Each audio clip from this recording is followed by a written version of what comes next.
Simple tentative de cambriolage ou agression raciste, c'est la question que l'on se posait ce matin à la base nautique de Bushman, après l'attaque cette nuit par deux hommes cagoulés de l'un des Soudanais demandeurs d'asile qui y sont hébergés depuis maintenant 2 semaines.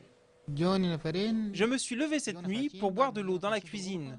Là, il y avait 2 hommes armés de bouteilles qui m'ont frappé au visage avant que j'arrive à m'enfuir.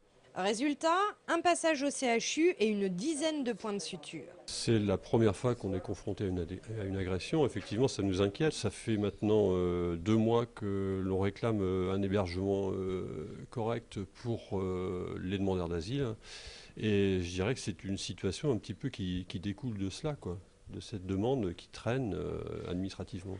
Alors le collectif de soutien aux sans-papiers a relancé aujourd'hui les services de la préfecture. Une association, Espace Accueil, serait en mesure de trouver une solution pour le 1er décembre prochain. La mairie de Bushman s'est engagée à prendre en charge la vingtaine de demandeurs d'asile jusqu'à cette date. Concernant l'agression, enfin, une enquête judiciaire est en cours. La gendarmerie est à la recherche de témoins. Il est le nouveau patron des socialistes du Maine-et-Loire. Jean-Noël Gauthier est en effet devenu vendredi soir premier secrétaire fédéral du PS à l'issue d'un 2e tour de scrutin où il l'emportait avec 55% des suffrages face à Pierre Debray. Serge Bardy, son prédécesseur à ce poste, est candidat à sa propre succession, ayant été éliminé dès le premier tour de ce vote.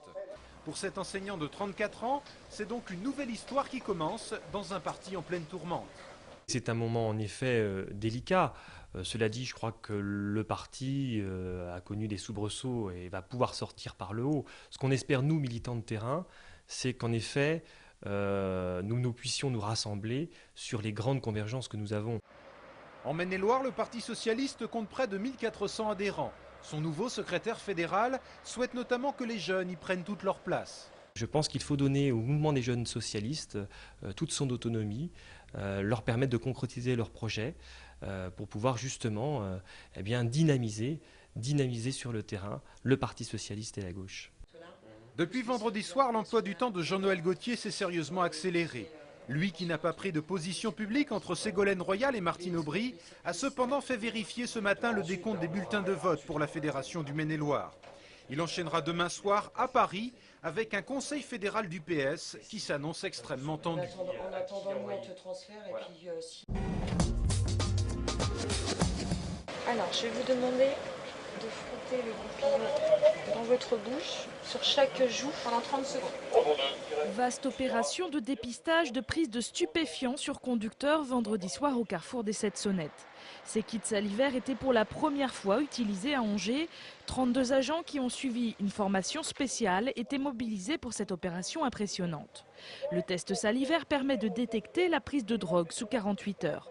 Un fumeur de cannabis a 2 fois plus de risques de se tuer sur la route. S'il associe cela avec une consommation d'alcool, les risques sont multipliés par 15. Ces nouveaux dépistages s'ajoutent à des contrôles de vitesse et d'alcoolémie de plus en plus nombreux. L'année dernière, rien qu'à Angers, il y a eu quand même 12 morts, hein, donc c'est pas rien en centre-ville, enfin en ville, d'avoir 12 accidents mortels. Donc c'est vrai qu'on mène une politique très ferme, hein, vis-à-vis surtout bien sûr des gens qui roulent vite, puisque dans 30% des cas, la vitesse en ville est la première cause d'accident. Et puis ensuite, on décline avec effectivement la lutte contre l'alcoolisme, la lutte contre les gens qui conduisent sous l'emprise du stupéfiant, etc.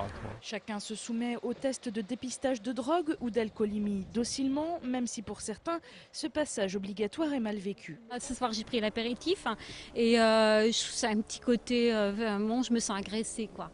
Absence de la barre. Ça veut dire que monsieur est positif au THC. 2 jeunes ont été révélés positifs à la prise de cannabis dans la soirée. Ils ont été amenés au CHU d'Angers pour avoir une confirmation par test sanguin. Ces jeunes risquent au maximum, s'ils sont convoqués au tribunal, plusieurs mois de suspension de permis, voire son annulation, 4 500 € d'amende au maximum et pour les peines les plus dures, jusqu'à 2 ans d'emprisonnement.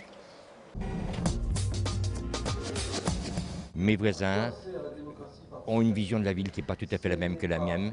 Nous sommes dans la même ville, nous pouvons améliorer la ville.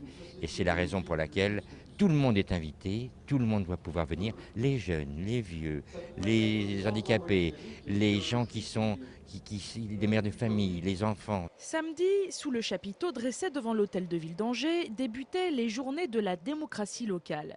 8 jours pendant lesquels la mairie accueillera de nombreuses discussions avec des thématiques